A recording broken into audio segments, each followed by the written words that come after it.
I've written 2 self-help books myself, and I'm a big fan of self-help, how-to, but I think there is this undescribable beauty in whether watching films or reading fiction and being able to learn from characters, their stories. And the book that I read recently is Candice Carty-Williams, People Person. I read her first book, Queenie, so I was very excited when I found out that she's coming to Nottingham. I went to the book signing. I'd like to give my own interpretation of this beautiful story of 5 siblings and how so many events that are happening in their life are the result of their father being absent when they were growing up, seeking strangers' validation. Through the book, there is a lady who is a social media personality with a rather modest following to begin with, and she's filming herself and she's taking pictures. And as I was reading it, I was thinking how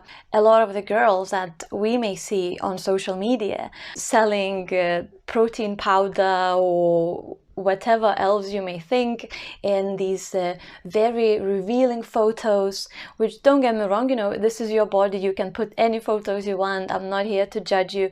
But what if some of those girls, the reason they were doing that, it's because that they were growing up without their fathers, and now they're trying to get strangers to validate them, to give those likes, the following, the comments, all the attention.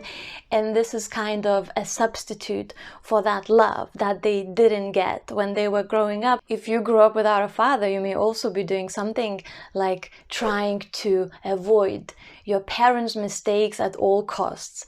There is a character in the book who is extremely loving, almost like cocooning his son, and he's saying how I'm going to do everything I can for my son that my father wasn't able to do because he was not present. I was talking about this with my own sisters. We were saying how it's been 10 years since there was a baby in the close family that we have. My niece is the very first child among us 3 sisters, and keep in mind my younger sister is 29, so you would think that by this time there would be way more children in the family.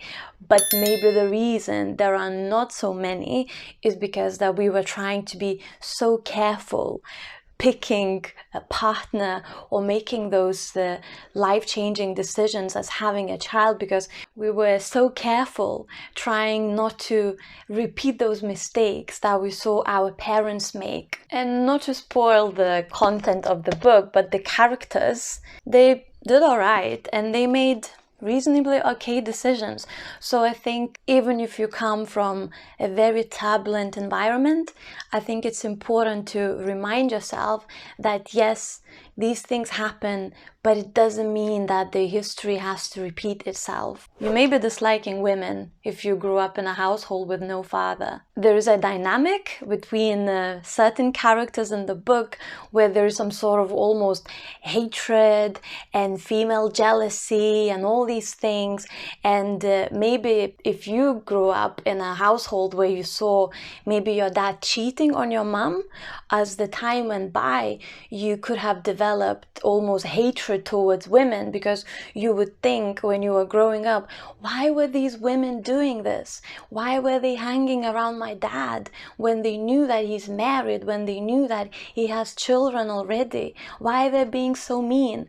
So then as you grow up, this may be translating in your own grown-up relationships and your environment, and you may be someone who really struggles to build strong female relationships because you don't trust women, you think that they are liars, that they're cheaters, that they will do something to harm you, because this is the narrative that you attach to females when you were growing up. The author Candice Carty-Williams beautifully presented the dynamic of unavailable avoidant partners. This is also quite common that if your father was not present, that when you are dating later in life, you'll be very drawn towards avoidant and unavailable people, because this is recreating that story and recreating that feeling that you had when you were growing up. So even though you are thinking, oh, I just really want someone to be present